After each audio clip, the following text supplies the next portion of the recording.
हमारे यहाँ दो तरीके की वस्तु है, एक है जड़ और दूसरी है चेतना। और चेतना मनुष्य की अगर बात करें तो वह चेतनामयी प्राणी है। जड़ चीज जैसे कि कोई चाहे वो कैमरा है, वो पत्थर है, बिल्डिंग है, कोई भी ऐसी वस्तु जो जड़ है उसके ऊपर किसी भी चीज का कोई प्रभाव नहीं, क्योंकि वो जड़ होती है। परंतु मनुष्य जो है वह चेतना में प्राणी के अंदर चेतना है, उसको बाकी की करने का और किसी भी ग्रहण का पूर्ण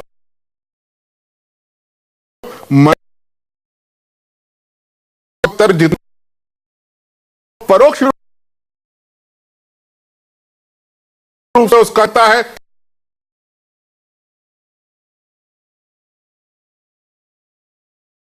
के अंदर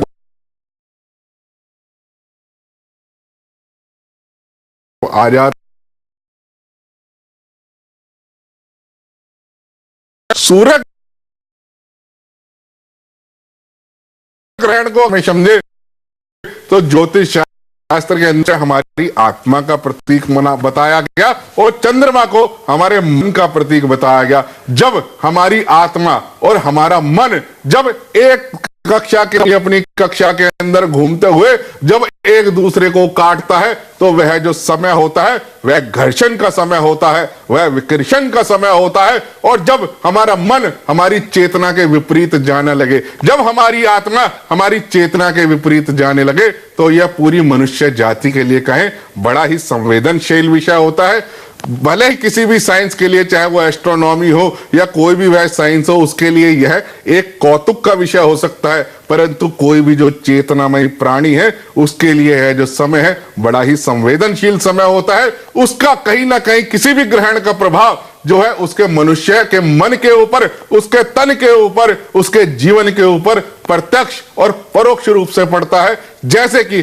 ग्रहण का वास्तव में अगर शब्द समझे तो वह है हरण करना। हरण का मतलब राहु और केतु के द्वारा जब भी सूर्य का या चंद्रमा का हरण किया जाता है तो वह ग्रहण की परिभाषा के अंदर परिभाषित किया जाता है। और जो ग्रहण है जब भी हमारे यहाँ, क्योंकि ज्योतिष शास्त्र हो या अध्यात्म शास्त्र हो या सूर्य शास्त्र हो या चंद्रमा का शास्त्र हो या धर्म शास्त्र हो, हमारे यहाँ हर शास्त्र के अंदर सूर्य क्योंकि इस ब्रह्मांड का उत्पत्ति का कारक है, पृथ्वी के ऊपर अगर जीवन की कल्पना है तो सूर्य की वजह से किया जाती है। और चंद्रमा जिसका सीधा प्रभाव मनुष्य के ऊपर पड़ता है, मनुष्य की बुद्धि पर पड़ता है, सोच पर पड़ता है, उसके विचारों पर पड़ता है, जब वह घर्षण के अंदर आता है, विकर्षण के अंदर आता है, क्योंकि सूर्य चंद्रमा पृथ्वी तीनों एक लाइन के अंदर होते हैं, तो कहीं ना कहीं मैग्नेटिक जो किरणें हैं उनका दुष्प्रभाव इस पृथ्वी के ऊपर पड़ता है। यही एक कारण है कि जिसके कारण से जो समुद्र है उसके अंदर ज्वार भाटा की उत्पत्ति होती है। और जब ज्वार भाटा आता है और मनुष्य का जो शरीर है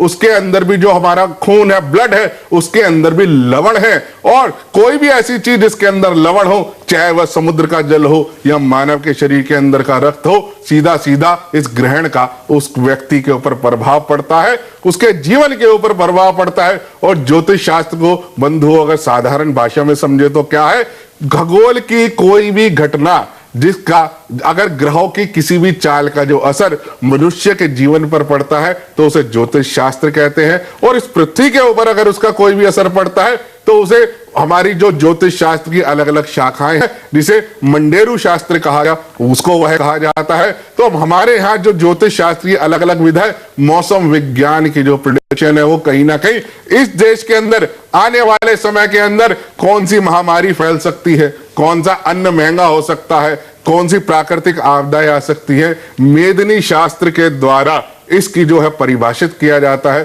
तो कहीं ना कहीं अगर ग्रहण को समझे मित्रों तो इसका परोक्ष और प्रत्यक्ष प्रभाव मनुष्य के ऊपर, इस पृथ्वी के ऊपर हमेशा पड़ता है। क्योंकि पूर्णिमा के समय अगर देखें तो जो चंद्रमा है वह अपनी कक्षा में घूमता हुआ पृथ्वी के सबसे नजदीक आ जाता है। और कहीं ना कहीं अगर इसमें देखें, पृथ्वी, सूर्य और चंद्रमा और पूरे जो ये हमारा सौर मंडल है, ये अपनी अपनी कक्षा के अंदर चक्कर लगाते हैं और अपनी अपनी कक्षा के अंदर इनकी एक निश्चित गति है। ये कोई भी दो ग्रह आपस में एक दूसरे से नहीं टकराते। उसके पीछे जो सबसे बड़ा प्रभावी कारण है वह है चुंबकीय शक्ति। सभी पूरा सौर मंडल चुंबकीय शक्तियों से बंधा हुआ है। चुंबकीय चुंबकीय शक्तियों में घूमते घूमते यह जो ग्रह है ये अपनी अपनी कक्षा के अंदर भ्रमण करते हैं। और जब पृथ्वी, सूर्य, चंद्रमा जब एक ही लाइन के अंदर आ जाते हैं, एक ही सीध के अंदर आ जाते हैं, तो इनकी जो चुंबकीय शक्ति कहीं ना कहीं इस पृथ्वी को घर्षण, विकर्षण और चुंबकीय शक्ति से प्रभावित करती है। और जब यह ग्रहण का रूप ले लेती है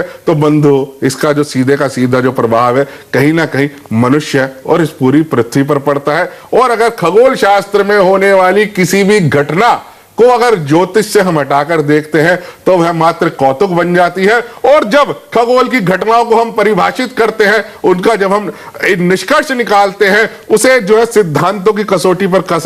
कसा जाता है, तो उसका हम क्या प्रभाव ले सकते हैं, उसका आने वाले समय में हम क्या उपयोग कर सकते हैं, आने वाली विपदाओं से कैसे बच सकते हैं, उसका अगर सीधा सीधा प्रत्यक्ष प्रभाव कहे तो वह ज्योतिष शास्त्र के द्वारा समझा जा सकता है। हमारे 18 ऋषियों ने अपनी जो है ज्योतिष शास्त्र के अनेक ग्रंथों के अंदर, चाहे पराशर की बात करें, चाहे वारामहीर की बात करें, चाहे आर्यभट्ट की बात करें, राहु और केतु को भले ही उन्होंने काल्पनिक संज्ञा दी, जैसे कि x जो है, x जो पाई का मान 22/7 मान के चला जाता है, परंतु वास्तव में वह होता नहीं है। इसी प्रकार से राहु और केतु दो ग्रह, छाया ग्रह, उनकी कल्पना करके ज्योतिष शास्त्र के अंदर इस तरीके से कल्पना करी गई कि जब जब सूर्य, चंद्रमा, पृथ्वी एक दूसरे की सीध में आएंगे और वह जब ग्रहण की संज्ञा लेंगे, इसका पृथ्वी पर क्या प्रभाव होगा, वह ज्योतिष शास्त्र की मदद से बंधुओं समझा जा सकता है। पंडित जी, आगे आपसे पूछेंगे हम कि आपके हिसाब से इसका क्या प्रभाव है और प्रभाव क्यों है, ये सारी बातें। लेकिन फिलहाल जरा तस्वीरों की तरफ दर्शकों को हम उनका